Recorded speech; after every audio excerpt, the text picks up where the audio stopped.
ସମସ୍ତେ ଅବଗତ ଅଛନ୍ତି। ଗତ ମାର୍ଚ୍ଚ 8 ତାରିଖ ରାତି 11:30 ରୁ 12ଟା ଭିତରେ ଚରମ୍ପା ଅଞ୍ଚଳରେ ଗୁଣ୍ଠୁଣିଆ ବଜାର ନିକଟରେ ଏକ ହତ୍ୟାକାଣ୍ଡ ସଂଘଟିତ ହୋଇଥିଲା। ଏଥିରେ ସି କୁମାରସ୍ୱାମୀ ନାମକ ଜଣେ ଯୁବକ ତାଙ୍କର ଏଥିରେ ଦେହାନ୍ତ ହୋଇଥିଲା। ଏହି ଘଟଣାରେ ପୁଲିସ ଭଦ୍ରକ ଟାଉନ୍ ଥାନା ପୁଲିସ ଘଟଣାକୁ ବହୁତ ଗୁରୁତ୍ୱର ସହିତ ନେଇକି ତଦନ୍ତ ଆରମ୍ଭ କରିଥିଲେ। ତଦନ୍ତରେ ବର୍ତ୍ତମାନ ସୁଦ୍ଧା 4 ଜଣ ବ୍ୟକ୍ତିଙ୍କର संपृक्ति थिबार एविडेंस मिली। ता भितरु पूर्वर पुलिस पदक्षेप त्वरित पदक्षेप जो आपणकर गत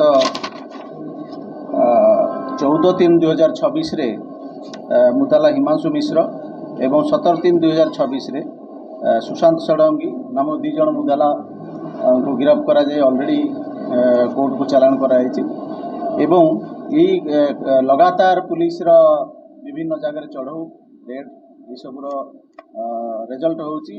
तार तृतीय आक्यूज जी अच्छा तृतीय मुदाला अच्छा विश्वजित बेहेरा ओरफ बाबू तांको पुलिस आज गिरफ्त करिकी आज मान्यवर अदालत निकट में हाजर कराई। हत्याकांडर मुख्य कारण कौन?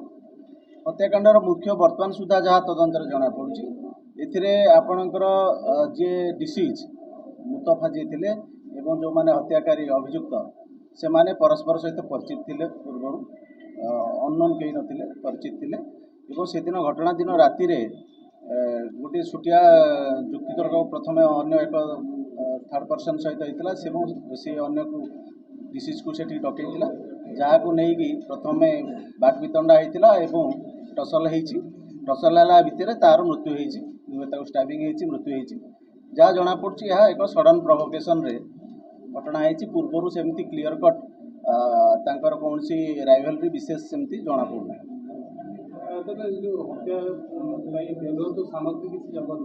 हाँ हत्याकांड व्यवहृत होता जो छुरी को बर्तमान सुधा जबत कराई सारी अधिक तदंत आमर प्रमाण निमंते साक्ष्य प्रमाण निमंते स्टेट फोरेंसिक लैबोरेटरी को पठाइब व्यवस्था कराई।